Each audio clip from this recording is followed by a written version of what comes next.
पाकिस्तान का pharmaceutical sector एक crisis से गुजर रहा है, जिसका अंदाजा इस बात से लगाया जा सकता है कि पाकिस्तान में 30 फॉरेन फार्मास्यूटिकल कंपनीज आ चुकी हैं और पिछली चंद दहाइयों से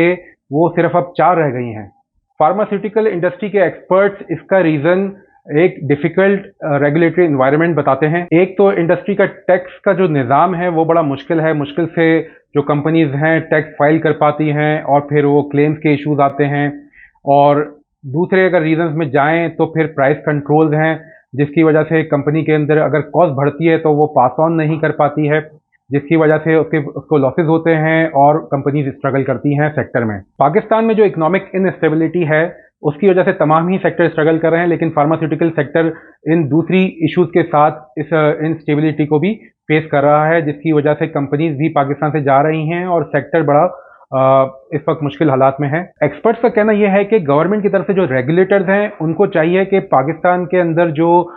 फेक और काउंटरफीट मेडिसिन बनती है उसको रोका जाए, और जो स्मगल होकर दवाइयाँ आती है जिसकी सप्लाई चेन बड़ी ख़राब होती है, यानी कि एक मेडिसिन को एक पर्टिकुलर टेम्परेचर में रखना चाहिए, वो मेंटेन नहीं होता तो उसकी एफिकेसी नहीं रहती, यानी कि वो दवाइयाँ असर नहीं करती है। तो रेगुलेटर्स को यहाँ पे अपना काम करना चाहिए बनस्बत इसके कि वो प्राइस कंट्रोल्स करे। इन सारी वजूहात की वजह से जो इन्वेस्टर्स हैं वो इस सेक्टर में आ नहीं रहे हैं, क्योंकि इस सेक्टर में एक प्रॉफिट मेकिंग में भी डिफ़िकल्टी आ रही है, क्योंकि प्राइस कंट्रोल्स हैं और इकोनॉमिक इनस्टेबिलिटी की वजह से रुपी डेप्रिसिएशन की वजह से कॉस्ट बहुत ऊपर जा रही है प्रोडक्शन की, लेकिन वो पास ऑन नहीं कर पाते हैं प्रॉपरली, तो उनको लॉसेस होते हैं। जब एक लॉस मेकिंग इंडस्ट्री में इन्वेस्टर्स बहुत मुश्किल से आता है, और जब फार्मा सेक्टर में इन्वेस्टर्स नहीं आते हैं, फॉरेन कंपनीज नहीं आती हैं, तो बहुत सारी नई थेरेपीज़ नहीं आती, यानी कि जो टेक्नोलॉजी की बुनियाद पे अभी जो साइंस तरक्की कर रही है, न्यू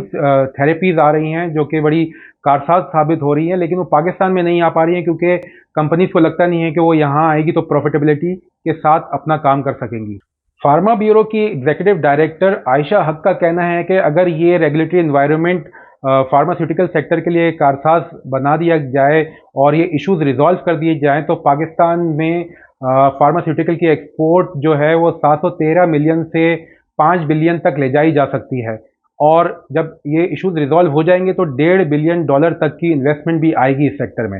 और साथ ही में नई थेरेपीज भी आएंगी जिससे आम लोगों को, यानी कि जो पेशेंट्स हैं जिनको कोई बीमारी लायक है, उनके लिए आसानी पैदा होगी और उनको अच्छी थेरेपीज मिल सकेंगी।